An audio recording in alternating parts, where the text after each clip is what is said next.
বাংলাদেশ স্বাস্থ্য বিভাগীয় অফিস সহকারী কর্মচারী কল্যাণ সমিতি জামালপুর জেলা শাখার উদ্যোগে ইফতার মাহফিল।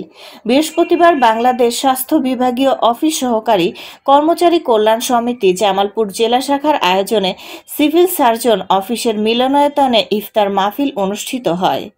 ইফতার মাহফিলে বাংলাদেশ স্বাস্থ্য বিভাগীয় অফিস সহকারী কর্মচারী কল্যাণ সমিতি জামালপুর জেলা শাখার সভাপতি আব্দুল রাজ্জাকের সভাপতিত্বে ও সাধারণ সম্পাদক মোহাম্মদ আমজাদ হোসেন বাদলের সঞ্চালনায় ইফতার পূর্ব সংক্ষিপ্ত দোয়া ও আলোচনা সভায় প্রধান অতিথির বক্তব্য রাখেন ডাক্তার সৈয়দ আবু আহমদ রাফি, উপপরিচালক স্বাস্থ্য অধিদপ্তরের মহাখালী, ঢাকা।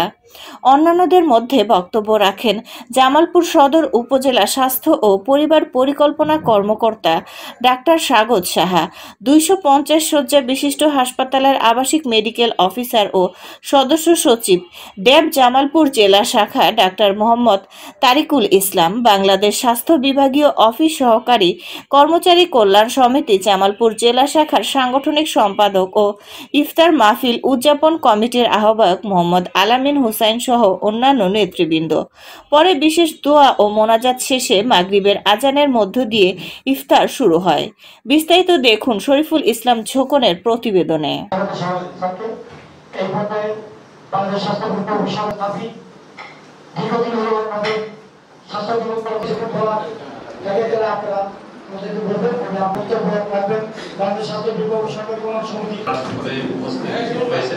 আমি আপনাদের কাছে যেটা ইতিমধ্যে আমরা একটা অফিসের যে অফিস সহকারী একটা ভালো দিকে এগিয়ে নেওয়ার প্রত্যয় নিয়ে সারা জীবন আমরা লড়াই করে এসেছি। তারা যেন মানুষের কল্যাণে কাজ করতে না পারি সেই ষড়যন্ত্র কিন্তু এখনো চলছে। আপনারা অনলাইন অফলাইন খুঁজলেই সেটি বুঝতে পারবেন। আপনারা দেখতেই পাচ্ছেন যে কিছু কিছু বৈপ্লব সংগঠন হচ্ছে, নানা রকম অ্যাক্টিভিস্টরা আছে, তারা শুধু বলছে যে না আমরা নির্বাচন চাই না, সংস্কার চাই। কিসের সংস্কার চায় তারা আমি এই 7 মাসে আমি বুঝে উঠতে পারিনি। আমি জানি না আপনাদের ভিতরে কোনো সংস্কারের মধ্যে হয়েছে কিনা। আমার কাছে সেটি মনে হয় না। যেদিকে তাকাই পরিস্থিতি একই রকম আছে। সংস্কার কোনো যে ইফতারের প্যাকেট না যে আপনি সুন্দর করে দিয়ে দিবেন আর এটা সুন্দর হয়ে যাবে। সংস্কার মানুষের অভ্যাস, সংস্কার মানুষের কাজের পরিবর্তনের পদ্ধতি, সেটি তো একদিনে হবে না, সেটা দীর্ঘদিন ধরে হতে হবে। এবং সেটা কখন হবে? যখন আপনার ভিতর জবাবদিহিতা থাকবে। জবাবদিহিতা কখন থাকবে? যখন রাষ্ট্র জবাবদিহিতার মধ্যে থাকবে। আমার রাষ্ট্রের কে কার কাছে জবাবদিহি করবে এখন আমরা জানি না। আমরা সংবিধান মানি আবার মানি না, আমরা আইন মানি আবার মানি না, যখন তখন আইন ভঙ্গ করে ফেলছি। তো তাহলে রাষ্ট্র ভালো পরিস্থিতিতে নেই। আপনারা যারা রাষ্ট্রের কর্মচারী, আমরা যারা রাষ্ট্রের কর্মচারী, আমাদের অত্যন্ত ধৈর্যের সাথে এখন ঐক্যের মধ্যে থাকতে হবে, যাতে আমরা আগামীতে একটা সুষ্ঠু নির্বাচনের মধ্যে আমরা একটা যে সরকার আসুক, যে নামে আসুক, কিন্তু একটা নির্বাচিত জবাবদিহিতামূলক সরকার আসুক।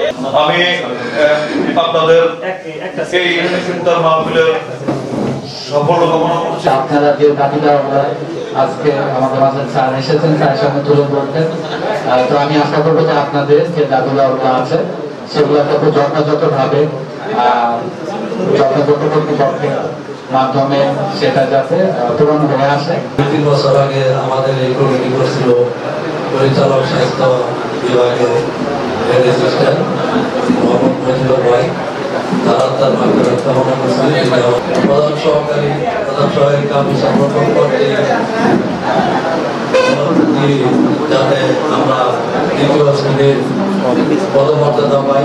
সহকারী কল্যাণ সমিতি আমাদের একটা অরাজনৈতিক সংগঠন।